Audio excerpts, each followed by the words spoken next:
So students हम लोगों ने सेंटर ऑफ मास का कॉन्सेप्ट देख लिया था। अच्छा, जो लास्ट मैंने आपको एक चीज कराई थी, प्रॉब्लम कराई थी बाइनरी स्टार्स वाली, उसमें एक छोटी सी गलती हुई थी। उस गलती को मैंने आपको बताया था ना, ये वाला जो स्टार था हमारे पास प्रॉब्लम, याद आया?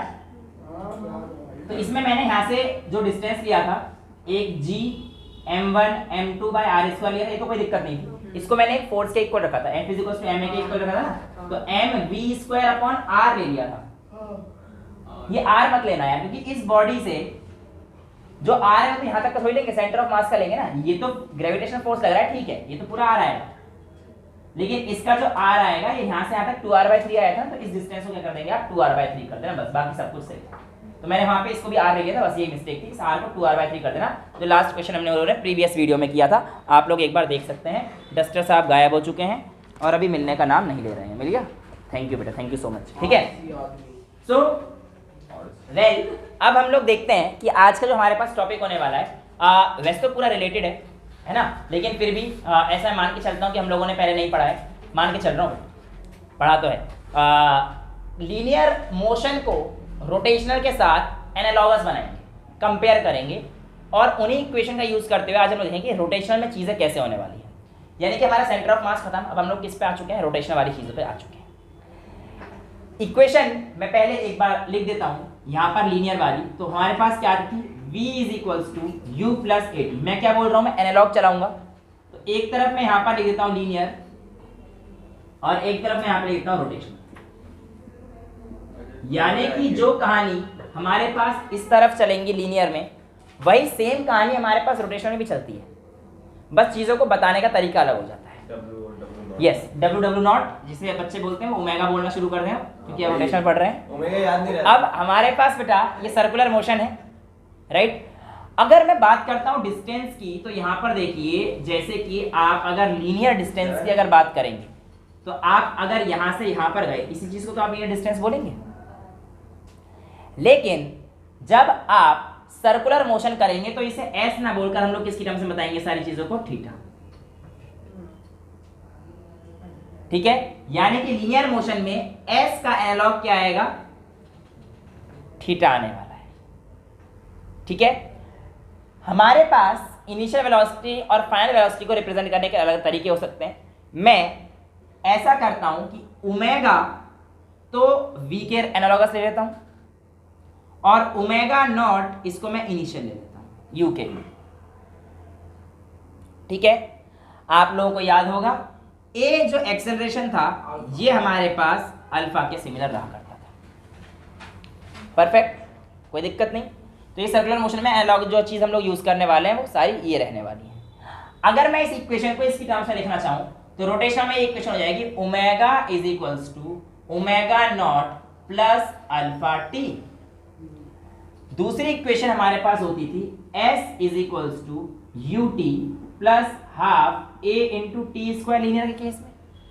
इसी चीज को मैं अगर रोटेशन में दे दूंगा तो बेटा हमारे पास theta is equals to u की जगह मैं क्या डालने वाला हूं? Omega naught t plus alpha times t square हो जाएगा। क्लियर है? कुछ भी नहीं करना, अभी सब चीज हमारे पास यहीं से आने वाली है, कोई प्रॉब्लम वाली चीज आएगी। तीसरी इक्वेशन हमारे पास होती है v square is equals to u square plus 2as। कौन सा बेटा हाफ लगाया तो देखेंगे, देखा नहीं? देख ढंग से, हाँ है ना, शाबाश। V square is equals to u square plus 2as।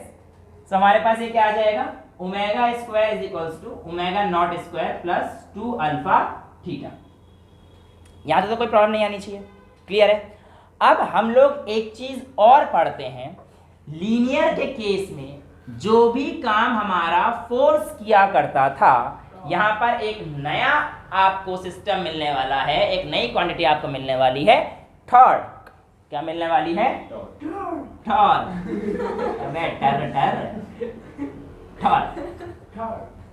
ठीक है, ये जो टॉर्क है बेसिकली ये रोटेशनल इफेक्ट प्रोवाइड आपको करेगा, जिसके बारे में शायद आज हम लोग चर्चा भी करेंगे। अब अगर हम लोग देखते हैं तो जो काम हमारे पास यहां पर F करेगा, वो काम हमारे पास यहां पर क्या करेगा? टॉर्क करेगा। ठीक है, अब F इज इक्वल्स टू हमारे पास m इंटू ए हुआ करता था। अब यहाँ पर मास का काम कुछ और करेगा। अभी के लिए एक्सेलरेशन का तो आपको पता है कि अल्फा आना है, और तो मैं कुछ चेंज नहीं कर रहा, बट मास की जगह यहाँ पे हमारे पास कुछ और चीज आएगी जिसका नाम आपको बता दिया जाएगा वैसे, मोमेंट ऑफ इनर्शिया।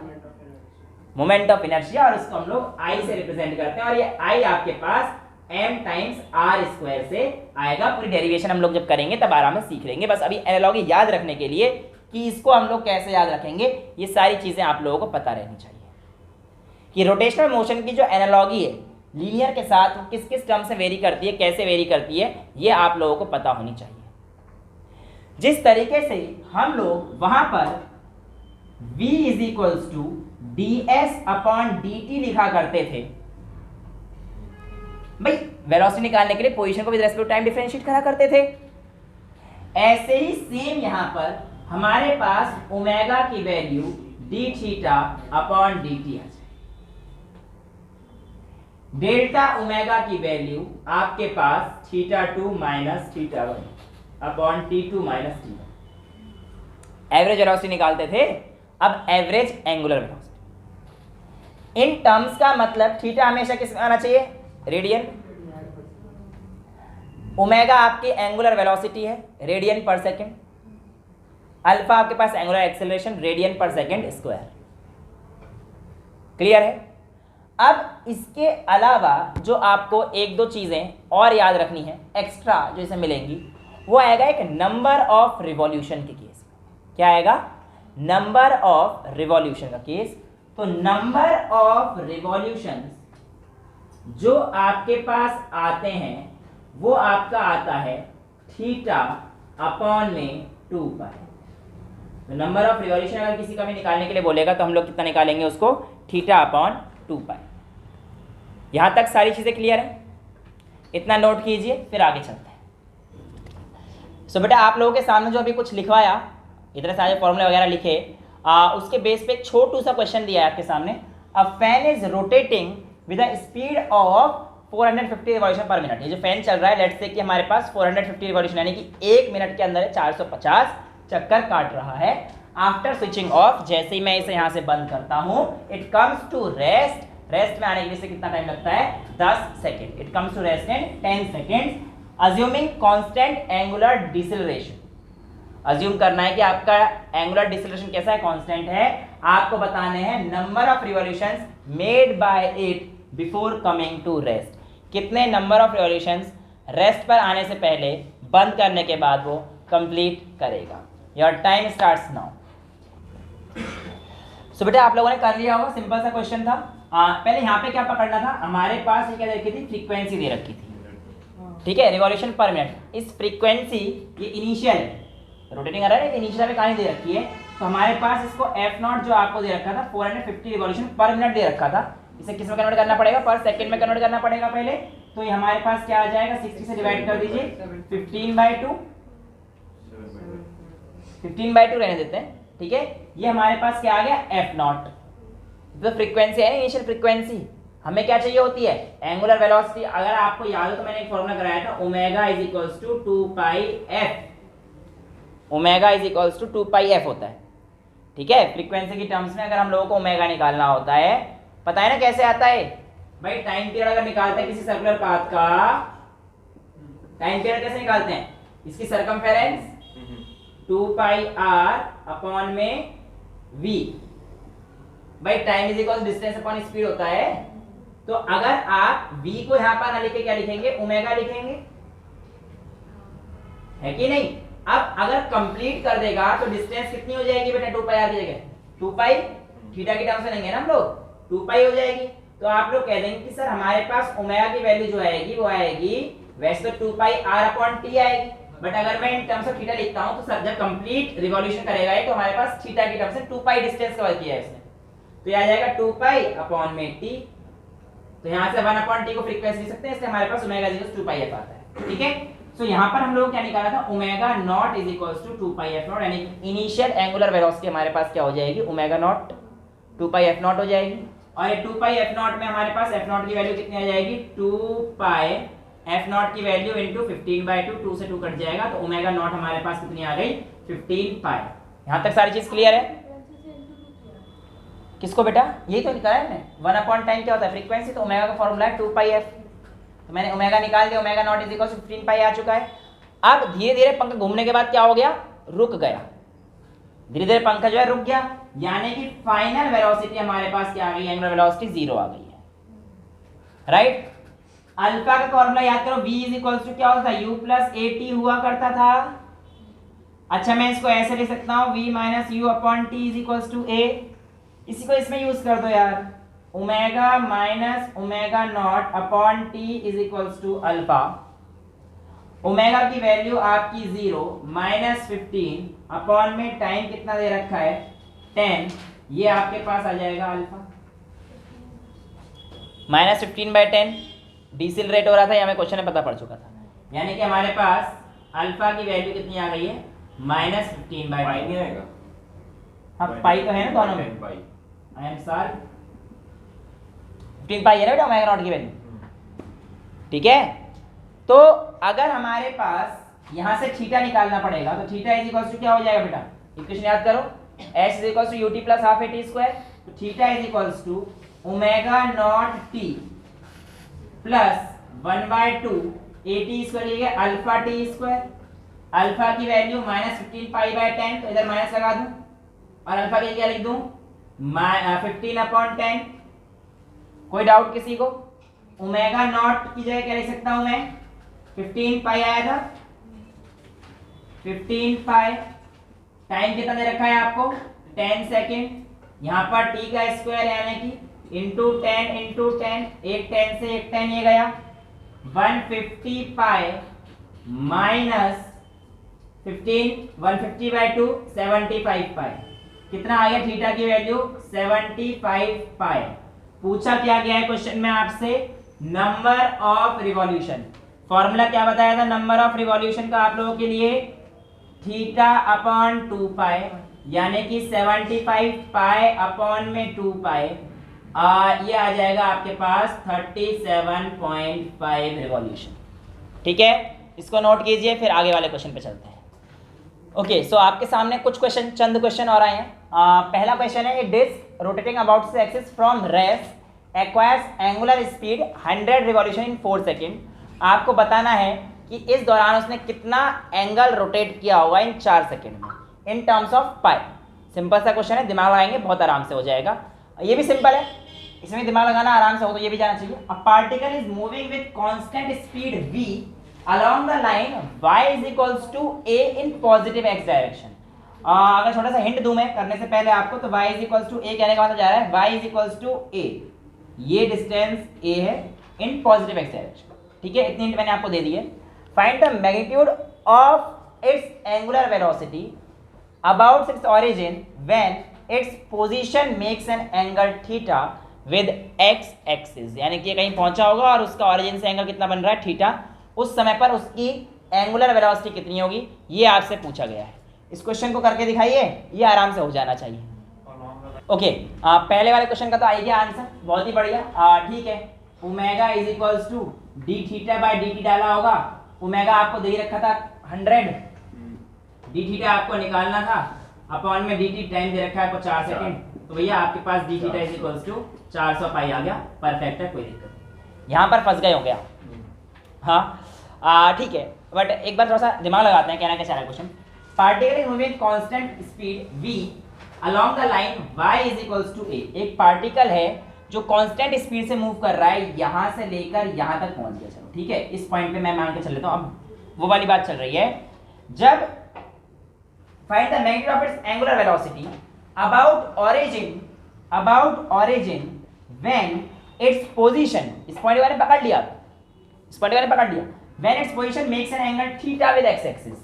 तो अगर ये मेरे पास कहानी बता रहा है तो कुछ ऐसे बताना चाह रहा है कि व्हेन इट्स विद ओरिजिन, ये कितना एंगल बना रहा है?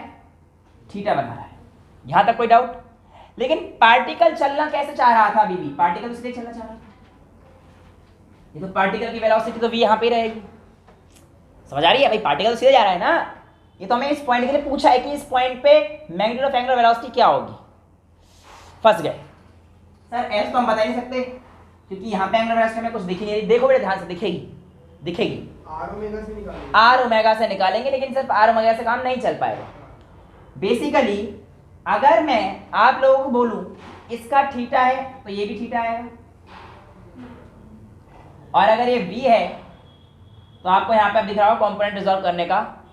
अब तो भैया 11th में आ गए हो तो सिंपल v से तो कुछ होता नहीं है, कॉम्पोनेंट तो आपको थीटा दिखते ही रिजॉल्व कर देने पड़ेंगे। तो यहाँ पर आपके पास ये वाला कॉम्पोनेंट कौन सा आएगा, v cos थीटा, और ये जो आपके पास आएगा ये हमारे पास क्या आएगा, v sin थीटा।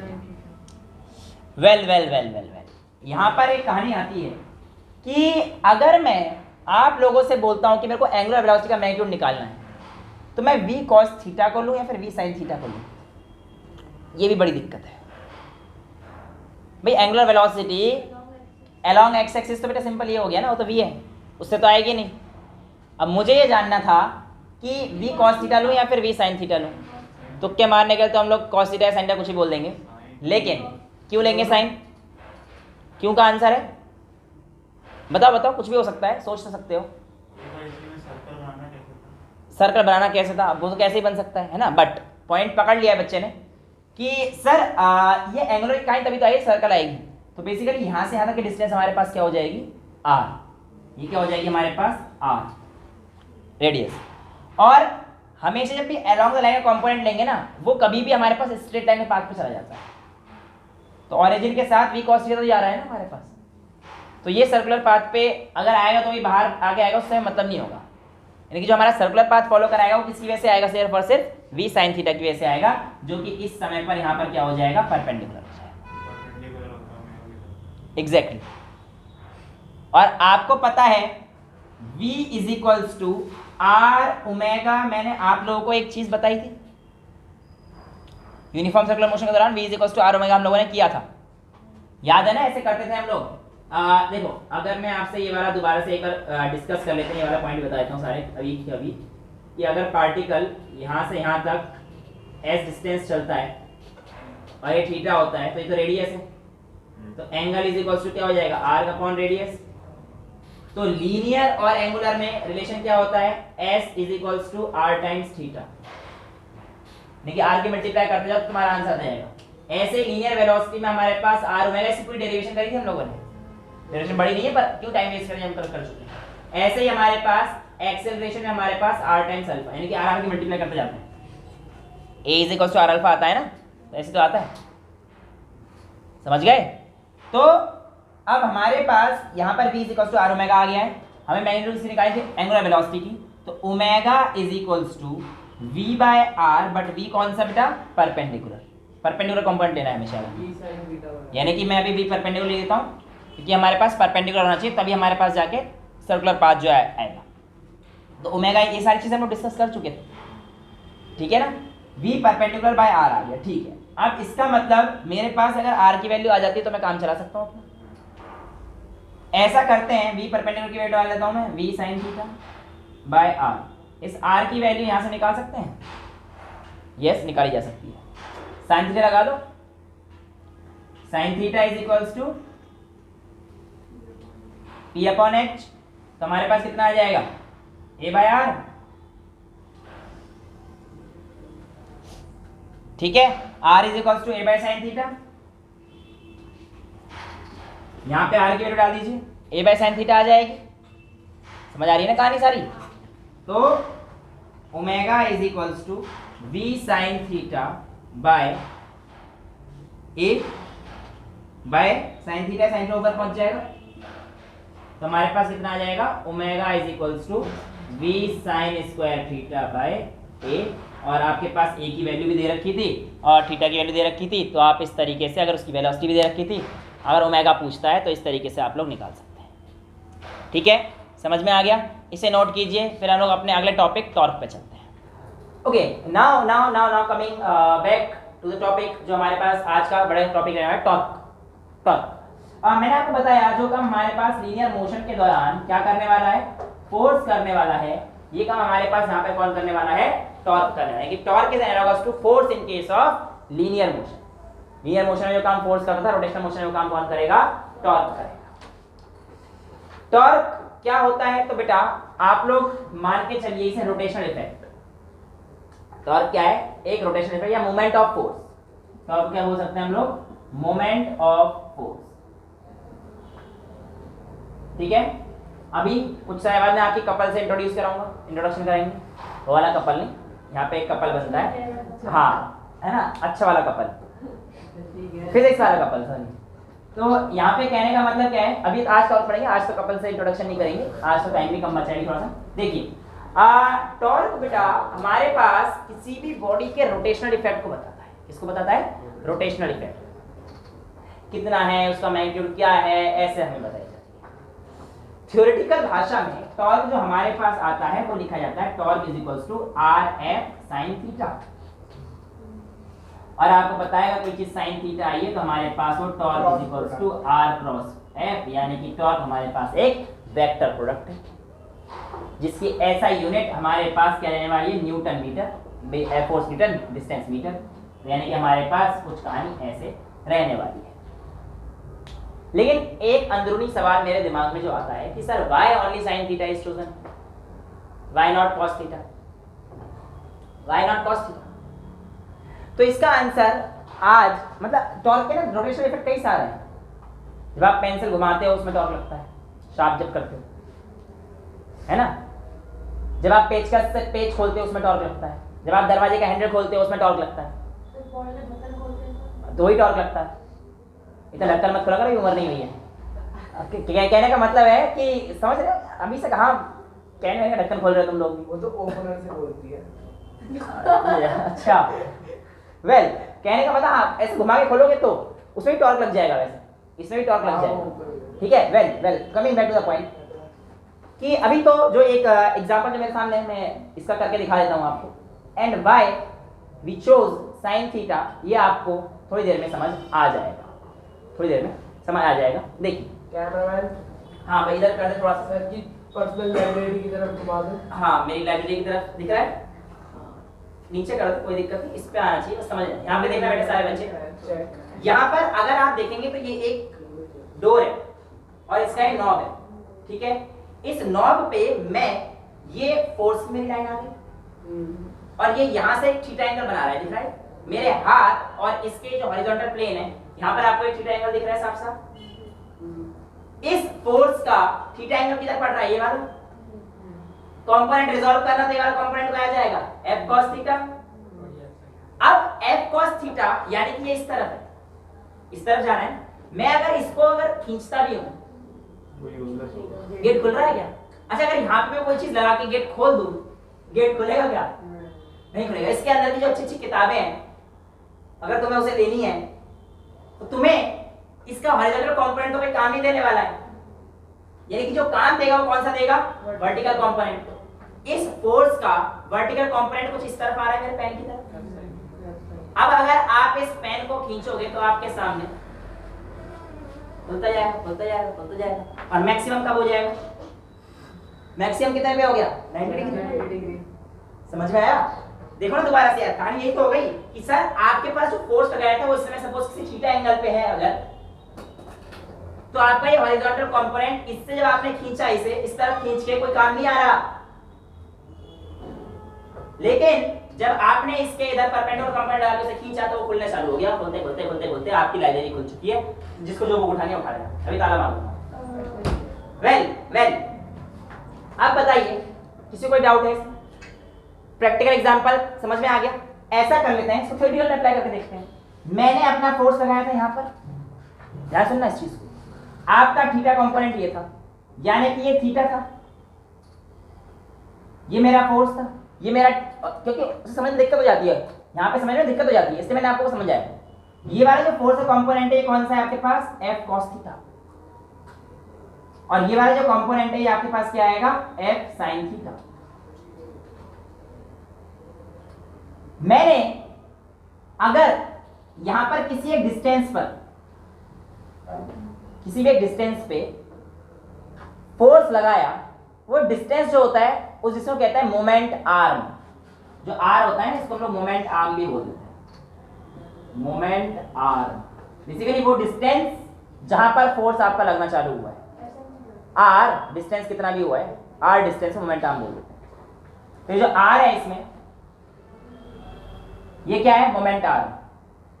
और आप लोग सिंपल आर जो टॉर्क आया था, टॉर्क मतलब क्या, रोटेशन, रोटेशन तो वो देखो, अगर आप ध्यान से वो खुला है ऐसे, रोटेशन इफेक्ट ही तो है वो।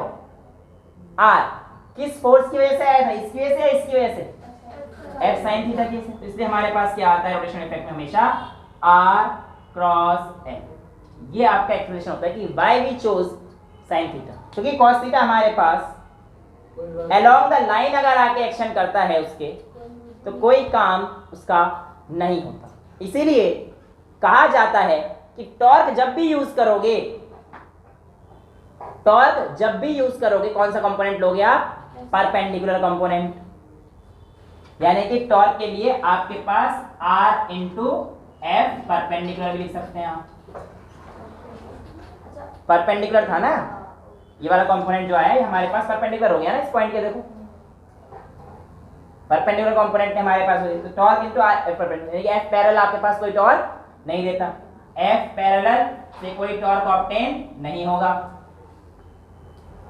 लेकिन क्या ये बात हमेशा सच है कि आपका एफ कॉस थीटा कभी भी टॉर्क देगा ही नहीं, और जब भी हम लोग टॉर्क लगाएंगे एफ साइन थीटा ही लगाएंगे? Well, to be very honest the answer is no. आप थीटा बदल लोगे तो कॉस थीटा नहीं, थीटा भी मैं अगर ना बदलूं तो भी फर्क चीज पे पड़ जाता है बेटा। अभी हम लोग देखते हैं कैसे। अगर यहीं पे ये वाला नॉब इस साइड हुआ तो किसी में भी लगा तो मेरे पास एंगल ये बनाएगा बेटा, उस साइड होगा, ये वाला नॉब इस साइड हुआ। आप अगर ठीक है ये बोल रहे हैं कि अगर नॉब को इस साइड कर देते हैं बेटा, तो नॉब को इस साइड करने पर यहाँ पे जॉइंट से अगर आप किसी दरवाजे खोलना चाहते हो उस जॉइंट से खुल नहीं सकता और बेटा। आप इधर से ऐसे करके वो कहना चाहिए वो चीज वहीं पे है, ये वो चीज, आप बता- ये आप नॉब यहीं पे खड़े हो, मैं यहाँ पे खड़ा हूँ, नॉब यहाँ पर है, तो ये खोलेगा नहीं कभी। ये जॉइंट पे तो जॉइंट है ना, ये जॉइंट पे इधर होना चाहिए। वहाँ पे- अच्छा ये ऐसे कैसे हो, ये तो अगर आप ये ऐसे चाह रहे हो तो ये नहीं खुलेगा। नहीं, अरे जैसे वो कह रहे हैं, अरे ये वाला खींच वो लो, वाला ये वाला खींच लो। है। हाँ। और आप इस साइड खड़े हो और हाँ, तो बात तो वही रही, वो तो ये नहीं खुलेगा। ऐसे करूंगा वो तो आप एंगल चेंज करोगे तब खुलेगा बेटा। नहीं, इस साइड पीछे करो। हाँ तो इस साइड पीछे करो तो मतलब क्या है, आप एंगल चेंज कर रहे हो, 90 अच्छा, आप एंगल चेंज कर रहे हैं। अगर आप ऐसे करके फोर्स लगा के खोलना चाहेंगे, इससे कितना दम लगाओ नहीं खुलेगा ये। मैं आके देख लेना खोल के भाई, अगर यहाँ पे दरवाजे का पॉइंट ये है और आप इस तरह खड़े होकर ऐसे खोल के इसे खड़े के कैसे खींच दोगे इसे? ये तो आप एंगल चेंज कर रहे हो धीरे धीरे, तो थीटा एंगल बन गया ना। फिर तो ये देखो ये तो थीटा एंगल हो गया, यहाँ पे परपेंडिकुलर डिस्टेंस होगी, लेकिन इस पॉइंट पे ऐसे खींच के खोलना चाहोगे नहीं खुलेगा। ठीक है, तो ये ऐसा कभी भी नहीं हो सकता है। सेम केस इसी पेचकस का भी होता है भैया। इस पेचकस से अगर मैं कोई चीज इसके अंदर मार रहा हूं तो बेसिकली मैं कौन सा कंपोनेंट यूज कर रहा हूं पता है? Perpendicular component. हॉरिजॉन्टल कंपोनेंट तो इसका बाहर आ रहा होगा ऐसे, तो मैं अगर इस तरह से कोई चीज खींचूंगा, मेरे को अगर नट खोलना है ना तो रोटेशनल इफेक्ट का परपेंडिकुलर कंपोनेंट यूज करना पड़ेगा। कैसे अगर बताता हूं, घुमाते पीछे की। नेट से ये आपके पास नट बोल्ट है, ठीक है। अब इस पे अगर मैं कहता हूं कि मेरे पास जो फोर्स लगाया है सपोज ऐसे लगा दिया, ये वाला कंपोनेंट तो मेरा हॉरिजॉन्टल कंपोनेंट होगा और ये वाला कंपोनेंट मेरे पास वर्टिकल कंपोनेंट होगा, तो बेसिकली मैं ये वाला फोर्स लगा रहा हूं ऐसे, ठीक है। अब इसको अगर मैं ऐसे खींचता हूं, नट को समझो, कोशिश करो समझने की, ऐसे खींचता हूं तो क्या कभी खुल पाएगा नट? कभी नहीं खुलेगा। रोटेट करके जब मैं परपेंडिकुलर डायरेक्शन लेके जाऊंगा तब उस वाले कंपोनेंट से खुलेगा।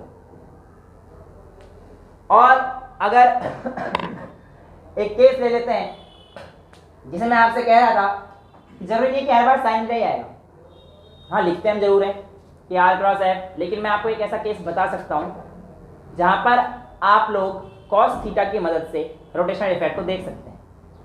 जरूरी नहीं है, एग्जाम्पल के तौर पर मैं बना नहीं पाया, टाइम नहीं मिला, बना देता वरना। इसको मैं एक रॉड मान लेता हूँ, यहाँ पे मैं सीढ़ी लगा देता हूँ, कॉम्पैक्ट डिस्क आपकी कॉम्पैक्ट डिस्क लगा देता हूँ, ठीक है, और उसको इस एंड से क्या कर देता हूँ, फिक्स कर देता हूँ, जो अपने एक्सिस पर ऐसे तो घूम सकती है सीढ़ी। स्पिनर समझो आया, स्पिनर को समझ रहे हो? स्पिनर उस एक्सिस पे आप ऐसे घूम सकता है, अगर यहाँ पे सीढ़ी है ऐसे तो नहीं घूम सकती ना फ्लिप होके, नहीं, समझ पा रहे हो कहानी? हॉरिजॉन्टल प्लेन में घूमता है। अब हाँ हॉरिजॉन्टल प्लेन में घूमेगी, वर्टिकल प्लेन। अगर मैंने इसको इधर फोर्स लगाया यहाँ पे, मतलब यहाँ पे आप समझ रहे हो, यहाँ पे एक सीढ़ी है मेरे पास, कहानी कुछ ऐसे बन जाएगी, ये ऐसे, इस पे एक सीढ़ी है। स्ट्रेट वायर के लिए मैग्नेटिक फील्ड। अरे ये नहीं है, मेरे क्लास की याद ना करो, शांति बैठा रखो। अब ये तुम्हारे पास क्या है, डिस्क है, समझ रहे हो ना, समझ रहे हो डायग्राम, ये बीच में से जा रहा है, कहीं समझ रहे हो, समझ रहे हो डायग्राम। मैंने बोला कि आप जो फोर्स लगा रहे हो इस तरीके से लगा रहे हैं, समझ ध्यान से, बहुत इंपॉर्टेंट है।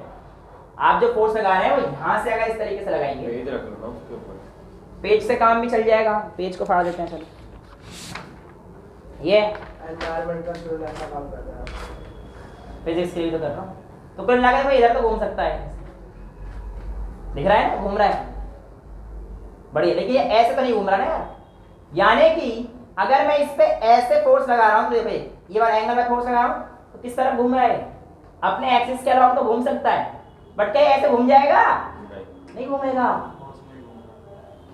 अब अगर मैं ध्यान से देखूं तो मैंने ये फोर्स लगाया किसी थीटा एंगल पे लगाया, थीटा पे लगाया, और ये वाला जो कंपोनेंट है जो इसके ये फोर्स पे लगाया ना, अब इसे जो घुमा रहा है इस तरफ, ये आपका f cos थीटा की से घुमा रहा है इस तरफ। ये जो f sin थीटा है इसकी वजह से नहीं घूम रहा है। और अगर आप इसका टॉर्क निकालेंगे तो आपका r क्रॉस ये वाला f आएगा, ना कि ये वाला f है। हाँ, अर्थ का भी आप बता सकते हैं, अगर अर्थ को आप एक एक्सिस के अलोंग घुमाएंगे, क्योंकि अर्थ तो हमारे पास पूरी बॉडी है, वो भी ऐसी घूमती है। ये डिस्क है, हाँ, यहाँ से करे तो साइन लग रहा है, यहाँ से हाँ, तो कॉस लग रहा है बिल्कुल। तो ये वाला कंपोनेंट जो लग रहा है ना ऊपर, ये इसका रोटेशनल ये लग रहा है ना, साइन थीटा तो ये लग रहा है बेसिकली, साइन थीटा ये है यार। अब इस पे ये इसको खींचने की वजह से इस पॉइंट पे अगर फोर्स लगा रहे हैं तो हमारे पास ये जो घूम रहा है ना ऐसे, ये इसकी वजह से घूम रहा है, क्योंकि disc is free to rotate about this axis. Sine theta का कोई साइन थीटा का यहाँ पे कुछ मतलब ही नहीं रहा ना। तो ये जो कहते हैं, ये जो हम लोग कहते हैं कि r क्रॉस f ही हमेशा सही है, ये एक लेवल तक, 12th के लेवल तक या नीट के लेवल तक मैं कह सकता हूँ सही हो सकता है, बट अगर IIT सर के एडवांस लेवल के क्वेश्चन बनाने हुए तो वो इस बात को यहाँ पे रख सकते हैं। वर्मा जी में हम मिल जाएंगे, 3D में भी समझ सकता है चीज, चेंज हो जाएगा यहाँ पे। आपके पास f cos थीटा की टर्म से आपको आंसर सॉल्व करना पड़ेगा। आप sin थीटा को लेके सॉल्व, यहाँ पे sin थीटा की वजह से आपके पास आया ही नहीं है कोई कंपोनेंट घूमने वाला, रोटेशनल इफेक्ट आएगा ही नहीं, और रोटेशनल इफेक्ट नहीं आएगा टॉर्क नहीं आएगा, यानी कि इस कंपोनेंट पे जो नेट टॉर्क आएगा वो कितना आएगा आपके पास, टॉर्क इज इक्वल्स टू 0 रहेगा at y axis due to f sin theta, कोई टॉर्क आपको नहीं मिलने वाला है। लेकिन आप लोग जो अभी लेवल पे इस्तेमाल करेंगे, हम लोग क्या करने वाले हैं, simple torque is equals to r into perpendicular distance r cross f। लेकिन क्या है, हमेशा सही है, आप लोगों को सही चीज पता होनी चाहिए, हमेशा सही नहीं है। क्लियर है? तो वो केस भी समझ में आ गया बेटा, नॉब वाला। So this is all regarding today, आज के लिए इतना ही रखते हैं। नेक्स्ट टॉपिक में हम लोग कपल और इक्विलिब्रियम केस पढ़ेंगे। Thank you so much.